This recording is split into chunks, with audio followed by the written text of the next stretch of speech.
Secretary General Antonio Guterres for his kind words about this conference and express the hope that this is not just an event, but a continuation of a creative process. I would also like to say at the outset, lest I omit to say it at the end, that I look forward to asking Ambassador Lacey Swing, who I understand has been in, would you identify yourself, sir? Who has been in his post for 13 years, is it? 10 years, to address us with a few remarks. I'd just like to say that some time ago somebody said, oh, so-and-so is a has-been. I said, yes, but look where I has been. It is great to participate in such conferences, but at this time I ask myself, is this a make or break moment? Is this a way to exploring the thinking of all of us in responding to the ways of belonging and of being? Together, I believe that we can share the responsibility of challenging conventional thinking, or I would not have come to participate in this conference. Conventional thinking about the underlying causes or reasons for the loss of human dignity, marginalization, and oppression. Together, we can dispense with the language of summing up and expand, hopefully, the language of problem solving. Let us acknowledge that hundreds of millions of human lives are relegated today, as we speak, to the sidelines of political debate, existential debate, or eco-social conceptualizing or negotiating and bargaining. Hundreds of millions of lives suffer acute poverty. In fact, the total number of migrants, Ibn Sabil, as we say in Arabic, the wanderers, has exceeded 65 million refugees, according to HCR. But material poverty does not mean poverty of values and aspirations alone, though it can, of course, crush or pervert them. Question today is how to join forces to enhance equal citizenship rights through enabling people in creative global human commons to lift citizens of this globe out of their respective regions, out of the present state of unmitigated and pernicious poverty. And there I would like to say that whether in Geneva or in New York, I find it sad that we have to go to the ECOSOC, the Valhalla of United Nations multilateral centers, rather than developing our own ECOSOCs within our own regions with our authentic voice coming from the region. I think that in the much vaunted reorganization of multilateralism, we should take into consideration the words of my friend, Brazilian Senator Cristóvão Buarque, who refers to a gold curtain which exists inside every country, separating the rich and the poor. Those who are within the gold curtain form the international first world of the wealthy, and those outside the curtain form the social gulag of the excluded poor. He proposes a social global Marshall Plan, which includes conditional money transfers, microcredit programs, and medical assistance. I want to point out that for decades I have called in Islamic culture for the recognitions of the importance of a universal, accountable zakat foundation that attends to alms, A-L-M-S, ladies and gentlemen, as opposed to arms, A-R-M-S, which are the bane of our existence. The Security Council is an insecurity council so long as it regards the trillions of dollars spent on weapons as stabilizing.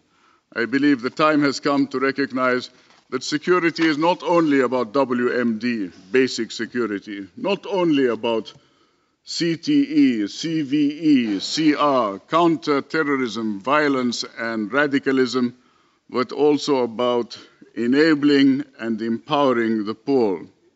With $300 billion spent on weapons between the Gulf War and 2001 alone, and many billions more since, it appears that armament and adhocracy are more important than a medium-range comprehensive stability plan. The scientific and technological revolution of which we hear so much, as well as the economic globalization process, as we discussed in the World Science Forum held in my capital, Amman, only a few months ago, open up tremendous opportunity. But opportunities for policy reform. Policy, ladies and gentlemen, and not politics. If Europe started with coal and steel, is it not possible that our part of the world could start with water and energy for the human environment? I would like to suggest that the greatest issues of our time affect us all and can only be confronted multilaterally. That is to say, if you look at a map of modern Syria today, you see these all-pervasive black dots, and each black dot represents a zone of influence, and that extends into Iraq, into Yemen, to the point where you begin to wonder, are these people actually Arabs? Or are they patronized by different political persuasions? The fact is that the Balkanization of our region has effectively arrived. I remember visiting Sarajevo during those dreadful years and thinking to myself, will the level of hatred ever arrive in our neighborhood? It has arrived because polarity produces hatred, and plurality is unfortunately still in abeyance. Plurality means convivial relations, cosmopolitan relations on their own will not do. In the African tradition, Ubuntu recognized the inherent universalist values within Islamist tradition, and Islamic tradition recognizes the values and advances, ethical and material, of other civilizations and systems.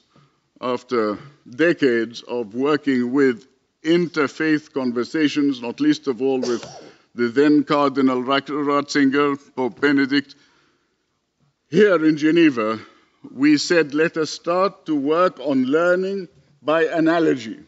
Whether the analogy is secular or the analogy is religious, can we not talk about a framework which is not, as our secular friends would describe, difference-blind liberalism, but recognize the importance of intra-independence, respect for the other, provided that respect is reciprocated, and working with the other, that other who may be your nemesis or may be your salvation, towards a common goal. The common goal, of course, is to promote an identity which is synergetic with the value orientations of plurality. And there I would like to say that simultaneously Jewish, Christian, Muslim, Arab, or of a particular state or ethnic community, we are in essence all a part of that same region of the world, which today I think has to emphasize the importance of shared citizenship.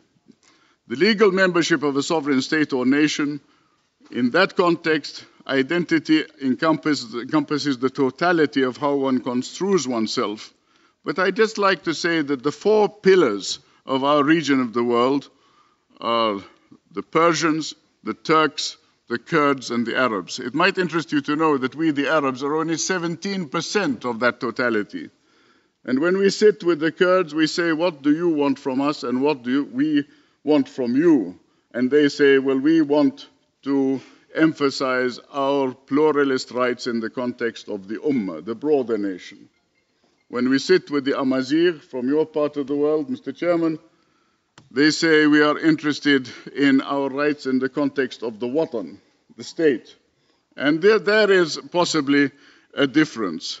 I would like to refer to the fundamental principle of the German Constitution preceding even the right to life by saying that Germans after the war in particular advocated being proactive in addressing the global hunger for human dignity. Indeed, Muhammad Kamali goes one step further, suggesting that dignity underpins one's own sense of value and the ability to exercise not only self-restraint, but also to speak out in the face of injustice. Human dignity, moreover, or karama insaniya in Arabic, is not selective.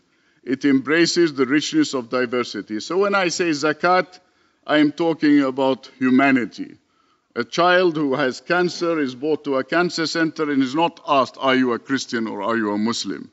My region, the Mashriq or the Levant, I know my Turkish friends don't prefer the word Levant because they think of Venetian gentlemen, but I would like to say that the Mashriq remains to this day a cradle of diversity and plurality.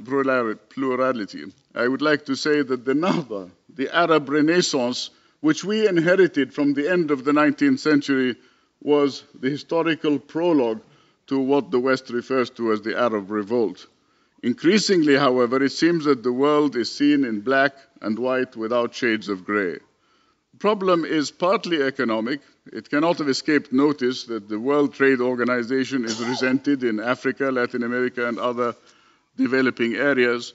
But if economic and political decisions are made without reference to human culture, to that intimacy of culture, that fluency of culture, especially the transparent fostering of human dignity and self-worth for all human beings, then clearly these political decisions cannot succeed in improving people's lives and they lose credibility.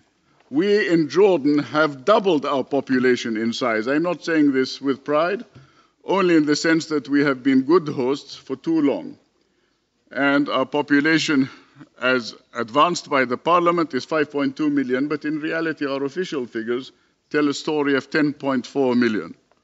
And so if I can show some political sleeve and suggest that when people are suggesting that Palestinians cannot live in Lebanon, as the Lebanese government has done, that Palestinians cannot live in Gaza and in Palestine, well, I think the time has come to recognize that this political chess game cannot continue ad infinitum unless we stop talking about an Arab world and start talking about oases of isolated hatred.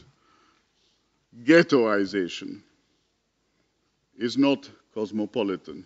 Ghettoization is a separation of peoples from their homeland and from their values. So I would like to suggest that if we are looking for peace with human solidarity, which requires the convergence of various cultures, as I said to a distinguished Israeli academic some months ago who said to me, we, the Hebrews, thank you, the Arabs, for having translated the texts of Hellenistic tradition in the 12th century when we met in Fustat. I say, well, now is the time for you to exercise some intellectual generosity and contribute to the building of a new construct. It is to that end that in Jerusalem, I am happy to announce that the University of Al-Quds in Jerusalem is building a postdoctoral program, which I hope at some stage will look something like the excellent work of the Tantur Catholic Center between Bethlehem and Jerusalem, which has graduated over 50,000 postdoctoral achievers and game changers. Human rights in the context of the independent commission that started working on international humanitarian issues in the 1980s with the participation of the Security Council members, if you recall, included respect for life, a responsibility towards future generations, protection of the human habitat, and altruism nurtured by a sense of mutual interest and the recognition of human dignity and worth. The report of the Winning the Human Race has been discussed most recently at Chatham House a few months ago, and I wonder whether we can revisit the concept of winning the human race, whether this security issue can become an issue of human dignity and not solely of weapons of mass destruction and the war against terror in its various forms. Can we empower and enable for international citizenship? I think the problem is with those states who do not want to broaden the base of the pie, do not want to see greater stakeholding in the future of the national commons and the regional commons. And in this sense, I want to say a thematic approach of water, energy, and the human environment, so well recognized by the traditions of the 9 faith groups with whom I worked as moderator for the World Conference for Religions and Peace for 6 years, is a tradition that has to be revived. Can we, in short, ladies and gentlemen, wage peace? Wage peace which is less expensive, less rewarding than waging war. Mass, mutually assured survival means just that.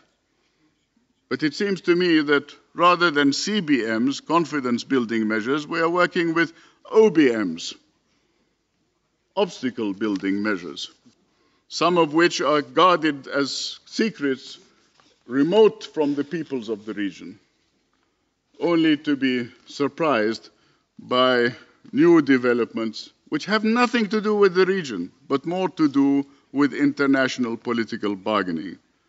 In this regard, I'd like to suggest that if the UN has advocated the adoption of 2 agreements as it has, by the end of 2018, a global compact for migration and one for refugees, I urge that human rights be identified as the humane thread that connects each of the individual elements in these compacts, and that the international community makes sure that securing education opportunities on the basis of a full revisiting of our text, heritage, and history, recognition of the commonalities with the text, heritage, and history of the other, that we can work on securing those educational opportunities by the analogies that are required.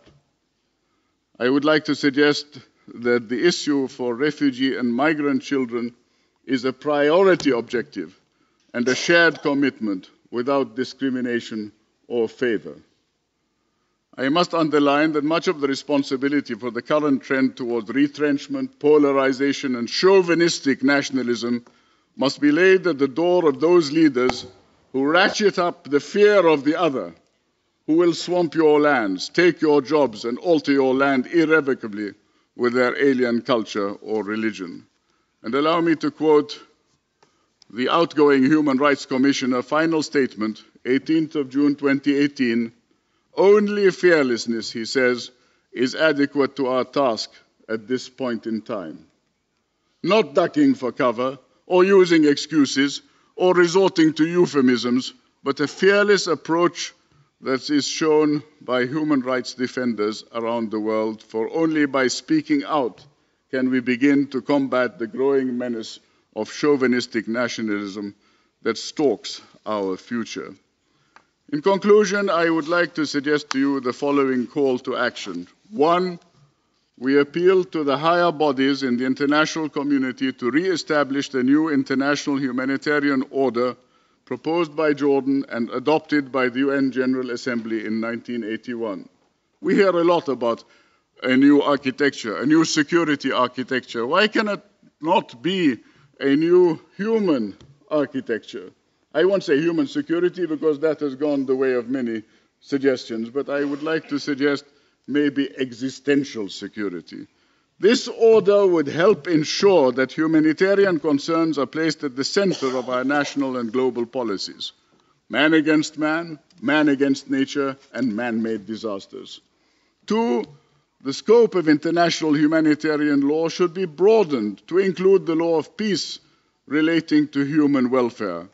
We have always spoken of the ways to wage war. Now is the time to wage peace. 3, the gains of market-based globalization have not been shared by all. We ask that the leaders of the world actively develop And further, faith-based mechanisms appear such as zakat, which I call institutional self-determination. We are always accused of as Muslims of sponsoring terror. Why can we not be allowed to sponsor altruism and empowerment and enablement of our citizens on the basis of the third pillar of our faith, zakat?